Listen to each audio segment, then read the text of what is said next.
बातमीपत्रात आता पाहूयात गल्लीपासून ते दिल्लीपर्यंतच्या ताज्या घडामोडींचा धावता आढावा। पंतप्रधान नरेंद्र मोदी यांनी मंगळवारी उत्तराखंडमधील रुद्रपूर इथं निवडणूक रॅलीला संबोधित केलं। ते म्हणाले की आमचं सरकार तिसऱ्या टर्ममध्ये मोफत वीज देण्याचा विचार करत आहे। प्रत्येक घरात सौर ऊर्जा प्रकल्प बसवण्याची ही योजना आहे। पुढे ते म्हणाले, सरकारचा हेतू योग्य असेल तर निकालही योग्यच मिळतात। देशात तिसऱ्यांदा मोदी सरकार निवडून आल्यास आगपाखड होईल अशी घोषणा काँग्रेसच्या राजघराण्यातील राजपुत्रानं केली आहे। 60 वर्ष देशावर राज्य करणारी व्यक्ती 10 वर्ष सत्तेबाहेर काय राहिली? आता ते देश पेटवण्याविषयी बोलत आहेत। अशा लोकांना निवडून स्वच्छ करा, अशा लोकांना राहू देऊ नका असं ते म्हणाले। आणीबाणीची मानसिकता असलेल्या काँग्रेसचा आता लोकशाहीवर विश्वास राहिलेला नाही। त्यामुळे आता त्यांनी जनादेश विरोधात लोकांना भडकवायला सुरुवात केली आहे। काँग्रेसला भारताला अस्थिरता आणि अराजकतेकडे घेऊन जायचं आहे।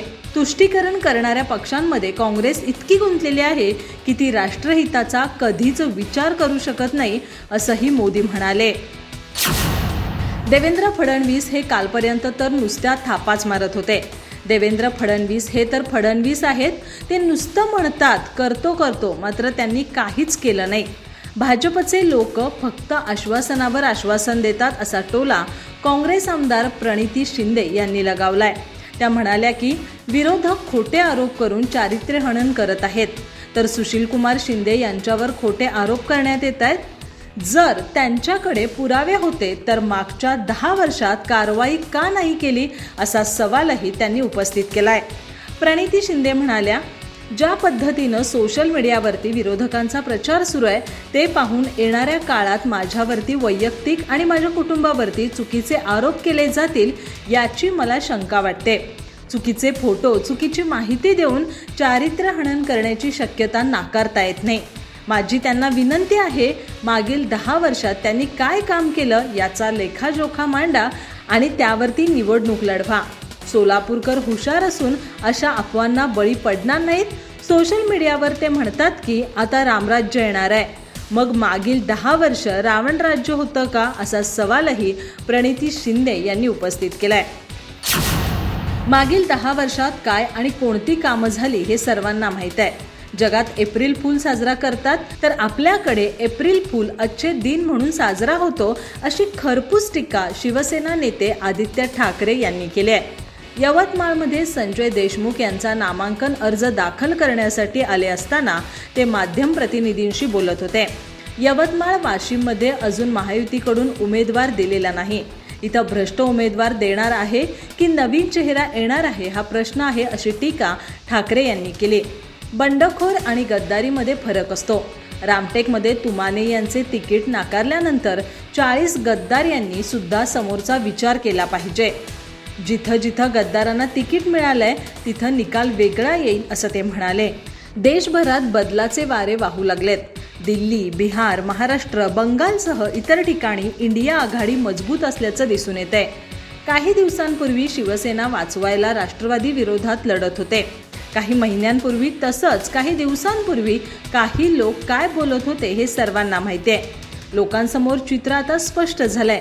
देशात लोकशाही संपुष्टात येत चालली आहे। संविधानाला मोठा धोका निर्माण झालाय।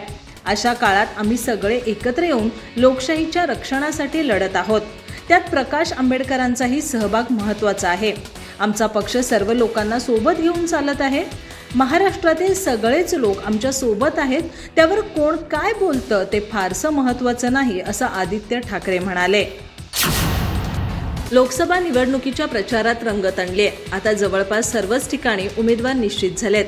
शिरूरमध्ये राष्ट्रवादी काँग्रेस शरद पवार गटाचे अमोल कोल्हे विरोधात अजित पवार गटाचे शिवाजी आढळराव पाटील उमेदवार आहेत।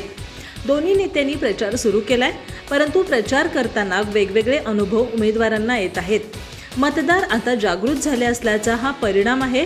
शिरूरचे खासदार अमोल कोल्हे यांच्या विरोधात त्यांच्या मतदारसंघात बॅनर झळकलेत।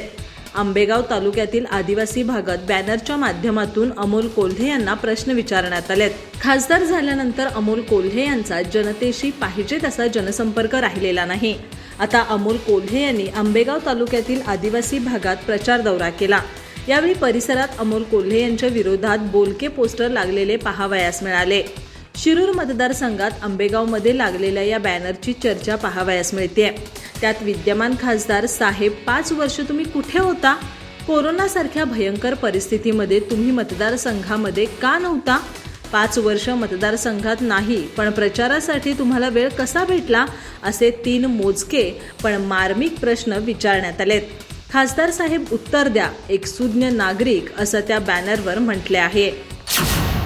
आम्ही EVMला लोकशाही मानत नाही. यामध्ये आम्ही कोणाला मतदान केलं आहे हे माहीत नाही. बॅलेट पेपरमध्ये आम्ही कोणाला मतदान केलं आहे हे कळायचं. आम्ही बॅलेट पेपरद्वारे निवडणुका घ्याव्यात असं म्हटलं होतं, पण भाजप आमचं ऐकत नाही. अनेक मोठ्या देशांमध्ये बॅलेट पेपरद्वारे निवडणुका होतात असं ठाकरे गटाचे नेते संजय राऊत यांनी म्हटलंय. पुढे ते म्हणाले की भाजपने निदान बॅलेट पेपरच्या माध्यमातून निवडणुका घेण्याची हिंमत तरी दाखवावी. भाजपला EVMवर इतकं प्रेम का आहे? काही घोटाळा झाला आहे का? भाजपला EVMच्या माध्यमातून काही घोटाळा करायचा आहे का, असा सवाल उपस्थित केलाय. आम्ही वंचित सोबत चर्चा बंद केलेली नाही, त्यांनी बंद केली. ते जर म्हणत असतील की 3च जागांचा प्रस्ताव दिला, तसं नाहीये. आम्ही त्यांना 5 जागांचा प्रस्ताव दिलाय. नंतर आम्ही 2 जागा वाढवल्या आहेत. त्यात अकोला देखील आहे. रामटेक, धुळे आणि मुंबईतील 1 जागा देण्याचा आम्ही विचार करत होतो. 5ही जागा आम्ही काढून ठेवल्या होत्या. आमच्याकडून चर्चा अजिबात संपलेली नाही. आम्ही आजही त्यांच्याशी चर्चा करण्यास इच्छुक आहोत, असं देखील संजय राऊत म्हणाले. तुम्ही कोणालाही मत द्या, जाणार तर ते भाजपलाच, असा प्रचार भाजपचे लोकच करतायत. त्यामुळे देशभरातील लोकांच्या मनात एक भीती आहे. लोकांना परिवर्तन हवंय, पण त्यासाठी आम्ही ज्याला मत दिलं त्याला जाईल का, अशी शंका लोकांच्या मनात आहे. त्यामुळे VVPAT महत्त्वाचं आहे. EVM विरोधात देशभरातील वकिलांनी देखील आंदोलन केलं, असं संजय राऊत यांनी म्हटलंय. उद्धव बाळासाहेब ठाकरे गटाच्या घराला आता दरवाजेच राहिले नाहीत. ते दरवाजे तोडून सर्व नेते त्यांच्या घरातून बाहेर पडलेत. त्यामुळे त्यांच्याकडे परत कुणी जाण्याचा प्रश्नच येत नसल्याचा दावा शिंदे यांच्या शिवसेनेचे आमदार संजय शिरसाट यांनी केलाय. उद्धव ठाकरे यांच्या गटातील खासदार संजय राऊत हे स्वतःच गद्दार आहेत. त्यामुळे गद्दार कोण हे ठरवण्याचा त्यांना अधिकार नाही. संजय राऊत यांनीच पक्ष संपवला असल्याचा घणाघाती आरोप संजय शिरसाट यांनी केलाय.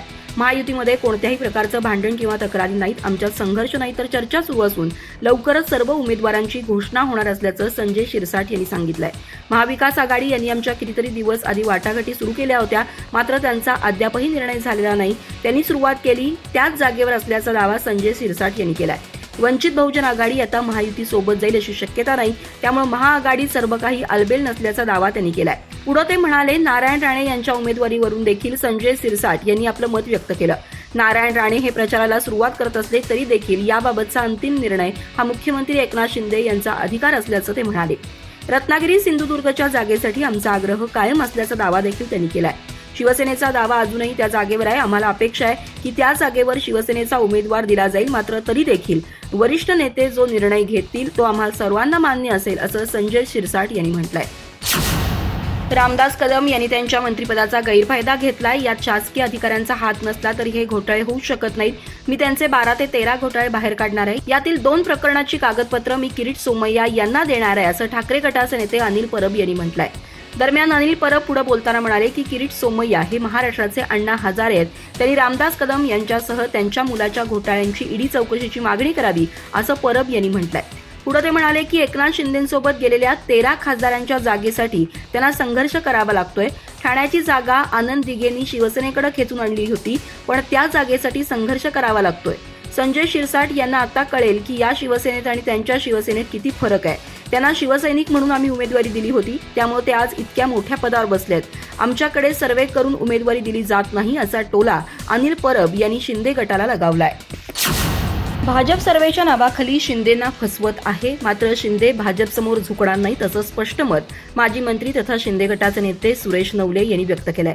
तर महायुतीत शिवसेना नाराज असून भाजप मित्रपक्षांना संपवती अशी टीका देखील त्यांनी केली आहे. दरम्यान ते म्हणाले की ये बंद कराने आए थे तवाए फोंके कोटे मगर सिक्कों की खनक देखकर खुद ही नाच बैठे, अशी भाजपची अवस्था आहे.